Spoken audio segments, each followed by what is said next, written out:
Chapter 18, Going for the Doctor. One night, a few days after James had left, I had eaten my hay and was lying down in my straw fast asleep when I was suddenly roused by the stable bell ringing very loud.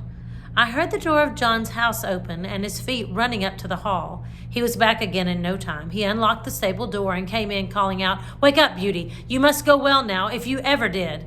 And almost before I could think, he had got the saddle on my back and the bridle on my head. He just ran round for his coat and then took me at a quick trot up to the hall door. The squire stood there with a lamp in his hand. "Now, John," he said, "ride for your life.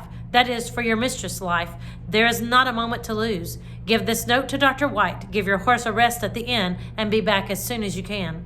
John said, "Yes, sir," and was on my back in a minute. The gardener, who lived at the lodge, had heard the bell ring and was ready with the gate open, and away we went through the park and through the village and down the hill till we came to the toll gate. John called very loud and thumped upon the door. The man was soon out and flung open the gate. "Now," said John, "do you keep the gate open for the doctor? Here's the money," and off he went again. There was before us a long piece of level road by the riverside. John said to me, "Now, Beauty, do your best," and so I did. I wanted no whip nor spur, and for 2 miles I galloped as fast as I could lay my feet to the ground. I don't believe that my old grandfather, who won the race at Newmarket, could have gone faster. When we came to the bridge, John pulled me up a little and patted my neck. "Well done, Beauty. Good old fellow," he said. He would have let me go slower, but my spirit was up, and I was off again as fast as before. The air was frosty. The moon was bright. It was very pleasant. We came through a village, then through a dark wood, then uphill, then downhill, till after 8 miles' run we came to the town, through the streets and into the marketplace. It was all quiet still, except the clatter of my feet on the stones. Everybody was asleep. The church clock struck 3 as we drew up at Dr. White's door. John rang the bell twice and then knocked at the door like thunder. A window was thrown up, and Dr. White, in his nightcap, put his head out and said, "What do you want?" "Mrs. Gordon is very ill, sir. Master wants you to go at once. He thinks she will die if you cannot get there. Here is a note." "Wait," he said. "I will come." He shut the window and was soon at the door.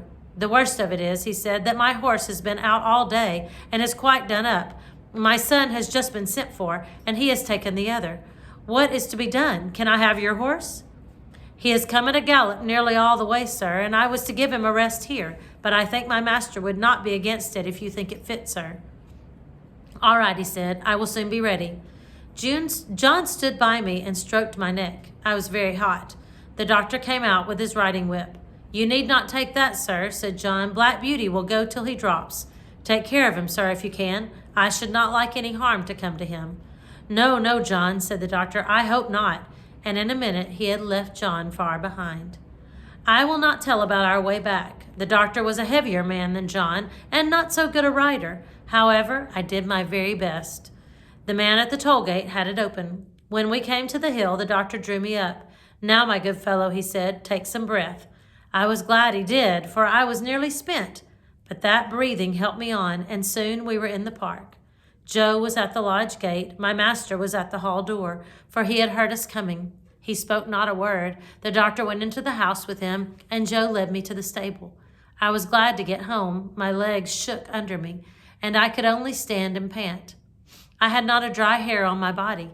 The water ran down my legs, and I steamed all over, Joe used to say, like a pot on the fire. Poor Joe. He was young and small, and as yet he knew very little, and his father, who would have helped him, had been sent to the next village. But I am sure he did the very best he knew. He rubbed my legs and my chest, but he did not put my warm cloth on me. He thought I was so hot I should not like it.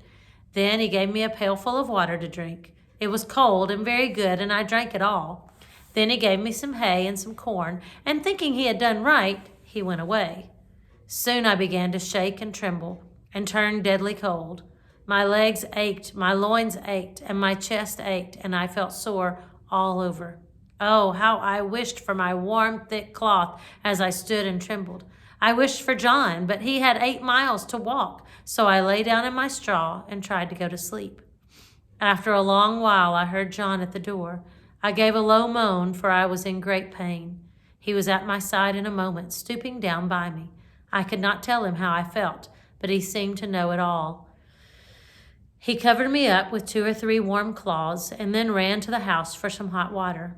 He made me some warm gruel, which I drank, and then I think I went to sleep. John seemed to be very much put out. I heard him saying to himself over and over again, stupid boy, no cloth on, and I dare say the water was cold too. Boys are no good. But Joe was a good boy, after all. I was now very ill. A strong inflammation had attacked my lungs, and I could not draw my breath without pain. John nursed me night and day. He would get up 2 or 3 times in the night to come to me. My master, too, often came to see me. My poor Beauty, he said one day, my good horse, you saved your mistress' life, Beauty. Yes, you saved her life. I was very glad to hear that, for it seems the doctor had said if we had been a little longer, it would have been too late. John told my master he never saw a horse go so fast in his life. It seemed as if the horse knew what was the matter. Of course I did, though John thought not. At least I knew as much as this, that John and I must go at the top of our speed, and that it was for the sake of the mistress. And here's a picture of Black Beauty. All right, so the next chapter, chapter 19, Only Ignorance. I'll see you then.